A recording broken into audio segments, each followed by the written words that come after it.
سرجم نشستن اهل خانواده من در شب ماهتابه و فضای پرستاره، نگاهی پرمهر و دسترخوانی پر از ناز و نعمت مادر، گفتگوی شیرین و گوارا با خواهر و اپه و برادر.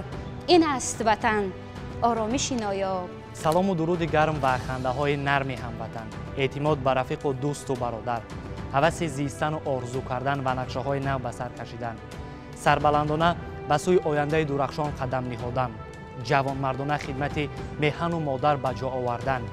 این است وطن، یعنی غرور و اعتماد و شأن. پرواز کبوتر آزادی و بخت در سمای آرام، خنده شیرین طفلکان، تبسم چهره‌های نورانی، شنیدن پند زندگی از پیران روزگار دیده میهن، گشت و گذار آزاد همسالانم در جاده‌های گلپوش. این است وطن، سرمایه بی‌بهای تقدیر. فرزندی وفادار و صادق باقی ماندن، برای آرامی مادر و میهن و هموطن جان را فدا کردند.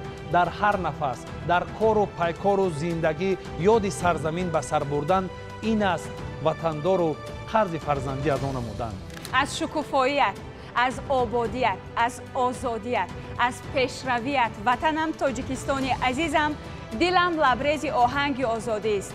در هر نفس عشق توست، مهر تو در سینه ما جاویدانه. زیح وطن همیشه جاویدانه، برای من، برای ملتم، برای هموطنم، برای نسل آینده من.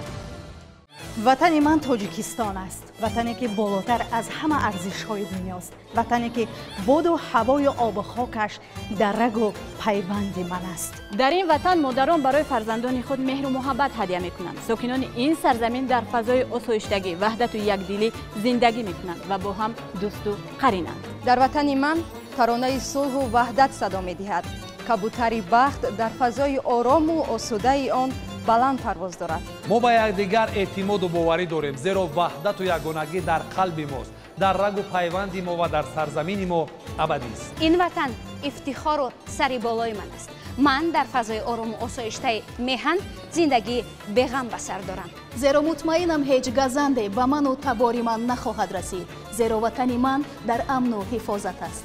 وطن من صاحب مرزبان و نیرو و جسارت است. تاریخ کهن و فرهنگ والا دارد و این تاریخ و فرهنگ را کل دنیا اعتراف کرده است. در وطن من صلح و وحدت پابرجاست، مردمان در زیر سایه آن متحد و سرجم.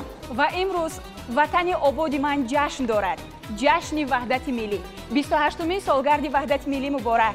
میهن عزیزم، وحدت ملی بهار در وطن من است. سرزمین من از خاک وحدت نیرو میگیرد و از غذای صلح و دوستی به کشور رویاها تبدیل می‌یابد. کینه در قلب مردم سرزمین من بیگانه است. اینجا ما در روحیه دوستی و رفاقت و غرور وطنداری عمر به سر میبریم. خرسندی و نشاط اینجا انجام ندارد. روشنایی و نور در وطن من به انتهاست. خورشید وحدت در فضای میهن من همیشه نورپاشی خواهد کرد. از زبان همهنان من تنها ترانه صلح و وحدت صدا می‌دهد. نمی شود دیگر روحیه ما را شکست. ما دیگر شکست ناپذیریم. ما دیگر تنها به پیش حرکت میکنیم، زیرا شعار ما این است: تاجیکستان به پیش. به سوی آینده نیک، به سوی آینده درخشان، به سوی آرزوهای شیرین جوانی خویش. با گام‌های استوار، با عزم و اراده قوی، با حس بلند وطن‌دوستی و خویشتن‌شناسی. زیرا ما تقدیر خود را با دست خود می‌نویسیم. قهرمان اساسی کتاب سعادت روزگار اکنون خود ماییم. ای وطنی محبوبم، تاجیکستانی جنت زمینم، سرزمینی ارجمندم. عیدت مبارک.